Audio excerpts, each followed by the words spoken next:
حبايب قلبي، احنا هنا كده في الفرجاني قلنا ناخد جولة. هنا دلوقتي شغالين مبادرة كلنا واحد في الفرجاني بعد العيد. فبصوا بقى الأسعار، دي أسعار اللحوم ايه؟ أهي. باين هنا واضحة لأن جوه مش واضحة. هنا الكراسي بيبيع الكرسي ده ب190 جنيه. كرسي تقيل حلو تمام. بصوا بقى هنا في رز مصري 23.95. ده كده من الشوال. الرز البسمتي ب76 95 بدل 8 بدل 79 تمام. هنا بقى اللبن ده لتر ونص. جهينة ب63 جنيه تمام. هنا معانا الكوفي ماكس 12 ظرف ب49 95 قرش. ولبن لامار ب39. وهنا معانا الكاكاو شوكولاته 29 تمام.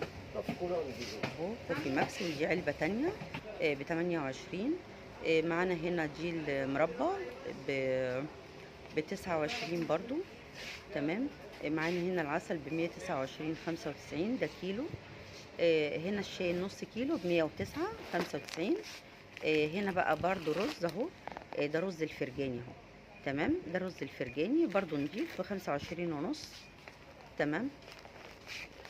بصوا بقى هنا دي اسعار الدقيق. اسعار الدقيق اهي ب 18 بدل 18.95 17.95. هنا التونه معانا ب26.95 اللي هي المفتته ال140. وهنا دي 140 برضو بس قطع ب25 تمام.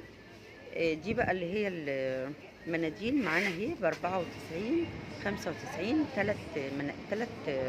تلات علب مناديل. معانا هنا بقى ده هنا ب117.95. هنا بقى بصوا الرفاية دي موجودة بس كل حاجة ليها سعرها تمام. هنا بقى أسعار الجبن والانشوهات اهي. بصوا يعني ممكن توقفوا الفيديو وتشوفوا الأسعار تمام. بصوا يا بنات، وقفوا بقى الفيديو وشوفوا الأسعار اهي، أنا مصورها لكم. شوفوا كل حاجة قدامكم اهي. أسعار الجبن، جبنة قريش ب107 اهو زي ما انتم شايفين. الجبنه الاسطنبولي ب128. دي بقى اللحوم. طبعا شوفوها بره احسن في اول الفيديو تمام. انا مصورها لكم في اول الفيديو. هنا برضو دي اسعار. هنا اهي الالبان كل حاجه والزبده وكل حاجه اهي تمام. عاملين من الزبده الفرن نص كيلو. الزبده الفرن في منها نص كيلو، في كيلو وفي نص كيلو تمام. والاسعار فوق موجوده يعني هتثبتوا الفيديو وتشوفوها. بصوا كل الحاجات دي اسعارها فوق موجوده. دخلنا بقى هنا على الزيت وعلى الرز.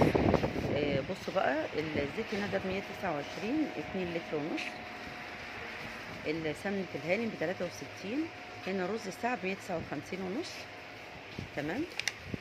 هنا ده زيت سندباد 700 ب49.95. كريستال سمنة ب139.95. هنا معانا زيت حلوة ب50 جنيه اللي هي 700. هنا ده ب159.95 اللي هو ال5 كيلو. ده هنا الزيت 2 لتر و100 جرام تمام. هنا زيت حلو ب50 70 700. هنا ده ب65 اللي هو اللتر تمام. معانا بقى هنا الخل ب29.